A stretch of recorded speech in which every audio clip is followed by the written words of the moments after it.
প্রিয় দর্শক, দেখতেই পাচ্ছেন ফেনীতে ট্রেন রাস্তা প্রায় ডুবে গেছে।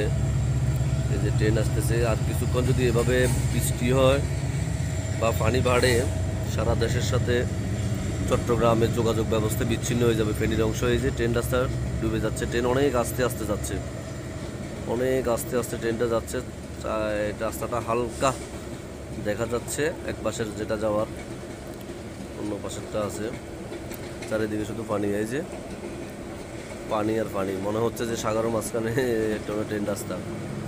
ফেনী শহর ডুবে আছে। আলহামদুলিল্লাহ এখন একটু বৃষ্টি বন্ধ হয়েছে, কারণ 4টার পর হয়েছে বিকাল। তো এভাবে 2-3 ঘন্টা বৃষ্টি বন্ধ থাকলে হয়তো পানি কিছুটা কমবে। আর যদি আর একটু বৃষ্টি হয় বা ভারত থেকে উজানের পানি আসে, তাহলে একদম শেষ। সারা দেশের সাথে চট্টগ্রামের যোগাযোগ ব্যবস্থা বিচ্ছিন্ন হয়ে যাবে। ফেনীর অংশে ট্রেন লাইন অনেকটাই ডুবে যাবে।